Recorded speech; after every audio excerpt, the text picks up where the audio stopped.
안녕하세요. 롤로맘입니다. EDD 업데이트 해드릴게요. 7월 11일부터 구직 활동을 해야만이 수당을 지급해주겠다고 그런 내용은 아는데 날짜가 좀 혼동스럽죠? 7월 11일이 Certify를 하는 일요일부터예요. 그렇다면은 Certify 하는 날짜를 기준으로 할 것인지 아니면 새로 엔딩 위크가 시작되는 날짜인 7월 11일부터 적용을 할 것인지에 따라서 다르겠죠? 이 날짜에 대해서 약간 헷갈리실 수가 있어서 제가 요거 설명드리고요. 제 의견도 한번 나눠볼게요. UI를 받으시든지 PEOA를 받으시든지 직원으로 수당을 받으시든지 자영업자 분으로 혹은 오너로 수당을 받으시든지 수당을 받고 계시는 모든 분들은 해당이 된다 그랬죠. 하지만 UI로 받는 직원과 POA로 받는 자영업자 분들의 구직 활동 방법이 전혀 다릅니다. 그래서 이 내용에 대해서도 잠깐 브리핑 해드리고요. 차후에 제가 더 구체적인 내용을 업데이트 해드릴게요. 캘리포니아 주정부가 이제 다 재오픈을 시작을 하기 시작했습니다. 그래서 수당을 받는 분들이 구직 활동을 반드시 해야 되는데 그 날짜가 7월 11일부터 시작이 되는 거예요. 그래서 이 날짜부터 여러분들이 구직 활동을 하지 않으면 수당 자격이 없을 수가 있기 때문에 반드시 구직 활동을 하라는 그 내용 제가 이미 짚어드렸었어요. 구직 활동은 언제부터 시작을 하는 게 좋은 건지 그거 한번 제가 캘린더로 한번 보여드려 볼게요. 제가 임의로 이렇게 캘린더를 만들어 봤어요. 맨 왼쪽에는 일요일, 즉 여러분들의 뉴 엔딩 위크가 시작되는 날이고요. 오른쪽 세러데이가 엔딩 위크가 끝나는 날이죠. 하지만 매주 설티파이는 하지만 캘리포니아 같은 경우에는 2주에 한 번 2주치를 한꺼번에 설티파이를 해서 2주에 한 번씩 수당을 받게끔 되어 있어요. 설티파이 하는 날짜가 한 주 정도 차이가 날 수 있습니다. 어떤 분들은 6월 27일 날 설티파이 하고 어떤 분들은 7월 4일 날 설티파이 할 수가 있죠. 하지만 제가 임의로 여러분들의 이해를 돕기 위해서 6월 27일, 7월 11일, 7월 25일 이런 식으로 2주에 한번 설티파이 하는 날짜가 이 날짜로 한번 정해서 한번 시뮬레이션 해볼까요? 구직을 반드시 해야만이 수당 자격이 주어지는 날짜 시작이 7월 11일로 되어 있습니다. 그렇다면 이 계산상으로는 7월 11일부터 시작을 해서 엔딩 위크 끝나서 설티파이를 시작하는 날짜를 기준으로 하는 거예요. 그러면 이 날짜를 기준으로 한다 그러면 여러분들의 그 다음 설티파이 for benefit 박스가 나오는 날이 7월 25일이 되겠죠. 일주일 정도 갭이 생기기 때문에 어떤 분들은 7월 18일로 나올 수가 있어요. 그렇지만 제가 요거는 샘플링 하기 위해서 7월 25일 날 설티파이를 하는 분을 예를 들어 볼게요. 7월 11일이 그 전주를 설티파이 하는 날짜이기도 하고 구직을 시작하는 날짜이기도 해요. 그러다 보니까 이 날짜가 중복이 돼 버리면 시스템에서 문제가 발생될 걸로 예상이 돼요. 그래서 저는 6월 27일부터 구직 활동을 하실 거를 권장해 드려요. EDD에서 여러분들의 W2 수입을 보고를 제대로 하는지 안 하는지를 트랙을 하기 위해서 분기별로 얼러트 플래그가 뜨게끔 시스템이 바뀌었다고 그랬어요. 그래서 2분기가 끝나고 3분기로 넘어가는 시점에서 플래그가 걸리거든요. 그 날짜 기준으로 하면은 7월 4일 날 플래그들이 걸리는 확률이 높아요. 그래서 지금 세 가지가 복합되어 있는 거죠. 설티파이 하는 날짜, 구직을 시작해야 되는 날짜, 얼러트가 시작하는 그 날짜가 시작하는 7월 4일 이후가 걸리게 되는 거예요. 그래서 제가 예상해 보건데 7월 첫째 주, 둘째 주에 설티파이 하신 후에 수당이 펜딩되는 사례들이 많이 증가할 걸로 예상이 됩니다. 7월 11일 날 설티파이 하실 때 구직 정보를 스킵을 하셨을 때 펜딩이 더 많이 걸릴 수 있다는 게 제 예측이에요. 이건 제 개인적인 의견이지만 지금 현재 시스템이 그때 가서 굉장히 많은 문제들이 또 발생될 걸로 예상을 하고 있어요. 그래서 제가 여러분들한테 권장하는 거는 7월 11일 날 설티파이 하시는 그 날짜에 엔딩 위크가 시작되는 날짜, 즉 7월 4일이나 6월 27일부터 시작하시는 분들은 그때부터 구직 정보를 입력을 하실 거를 권장해 드리고 싶습니다. 결정은 여러분들의 몫입니다. 하지만 제가 계속해서 EDD 시스템들의 문제점들을 분석해 왔을 때 7월이 다시 한번 여러 가지 문제들이 야기될 수 있다는 그런 분석이 나오는 거고요.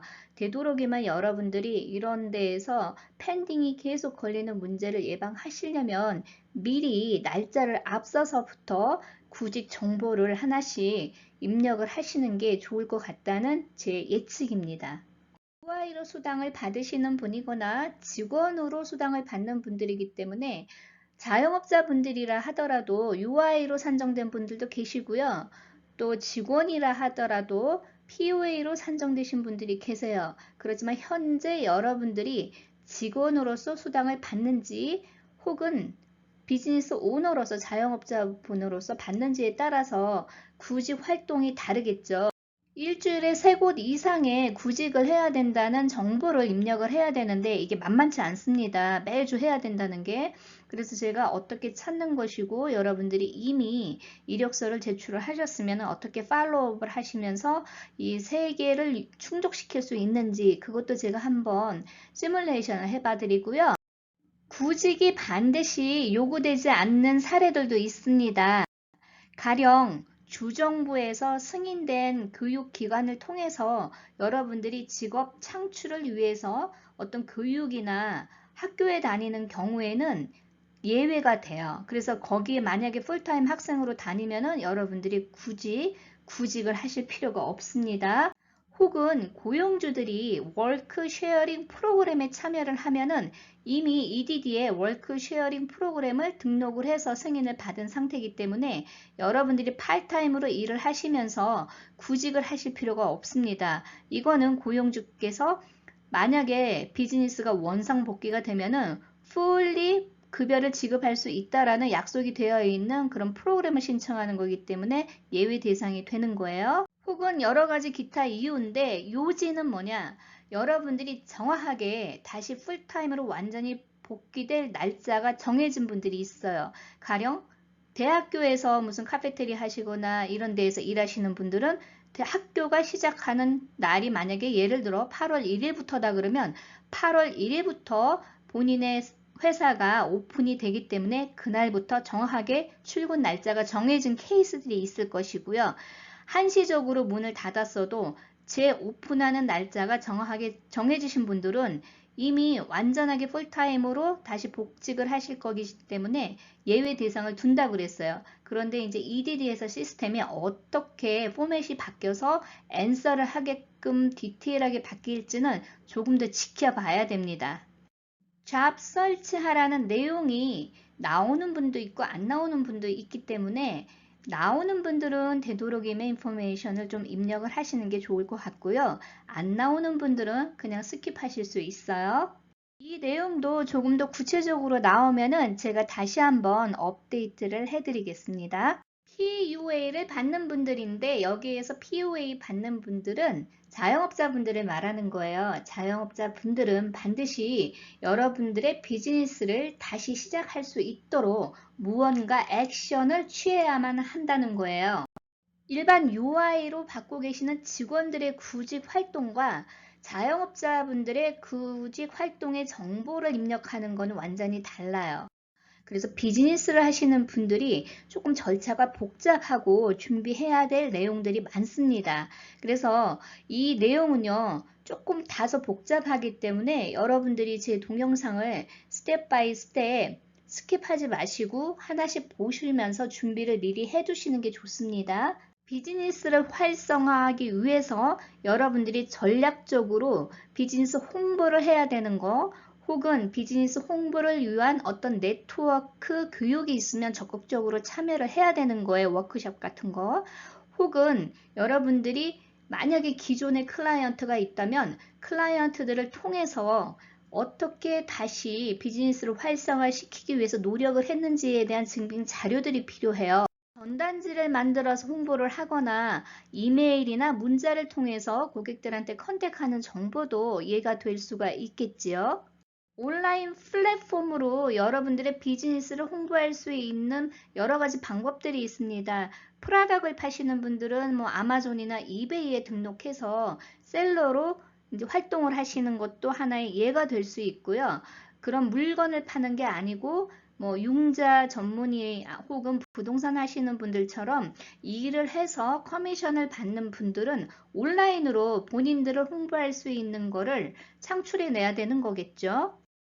기존에 이러한 절차를 통해서 비즈니스 홍보를 열심히 해왔던 분들한테는 쉬운 부분이지만은 한 번도 이런 일을 해보지 않았던 분들한테는 또 어떻게 해야 되는지 막막할 수 있고 또 아이디어가 없을 수가 있습니다. 그래서 제가 실업수당을 반드시 받는 게 목적이 아니라 앞으로 여러분들이 비즈니스를 다 원상복귀를 하셔서 정상화하기 위해서 비즈니스에 대한 또 어떤 마케팅 전략이라든지 이런 게 필요하실 수가 있어요. 그래서 제가 아주 좋은 뭐 아이디어라기보다는 누구나 쉽게 접할 수 있고 알지만 한국 분들이 이런 무료로 얼마든지 비즈니스 사이트를 홍보할 수 있는데도 불구하고 잘 모르시는 분들을 위해서 차후에 스텝 바이 스텝 그런 아이디어도 한번 같이 공유를 해봐 드리고 싶어요. POA 프로그램으로 수당을 받고 계시는 분들은 비즈니스 오너일 수도 있지만 직원일 수도 있죠. 그래서 비즈니스를 다시 활성화하기 위한 노력이거나 혹은 구직을 하는 노력을 해야 되는 액션을 반드시 해야 된단 말이에요. 대부분은 자영업자분들이 POA를 받고 계세요. 하지만 자영업자분들도 있지만 직원들도 있어요. 직원들은 어떤 분들이었죠? W2 인컴이 충분하지 않아서 레귤러 UI 자격이 되지 않았던 분들이 POA를 받고 계시는 분들이 있어요. 그러다 보니까 여기에는 POA를 받는다고 해서 모든 분들이 자영업자분은 아니잖아요. 직원일 수도 있단 말이에요. 그래서 이 두 가지가 다르게 구직 활동을 해야 되는 거죠. 자영업자분일 경우에는 비즈니스를 다시 활성화하기 위한 노력이 필요한 것이고요. 직원일 경우에는 일반 UI를 받고 계시는 분들과 동일하게 구직을 해야 되는 것이에요. 이 두 가지 과정을 별도의 동영상으로 구분해서 시뮬레이션을 해드리는 게 좋을 것 같다는 생각이 좀 들어요. POA 프로그램으로 받고 계시는 자영업자 분들이 UI로 받고 계시는 직원들보다 이 과정이 조금 복잡하고 스트레스가 많을 수가 있어요. 그래서 제가 최대한 심플하게 여러분들이 따라올 수 있고 스트레스를 줄일 수 있는 게 어떻게 하는 것이 좋을지에 대해서 좀 고민 중입니다. 정리가 되는 대로 제가 곧 시뮬레이션 동영상을 올려드리겠습니다. 오늘도 좋은 하루 되시고요. 좋아요, 구독 부탁드립니다. 감사합니다.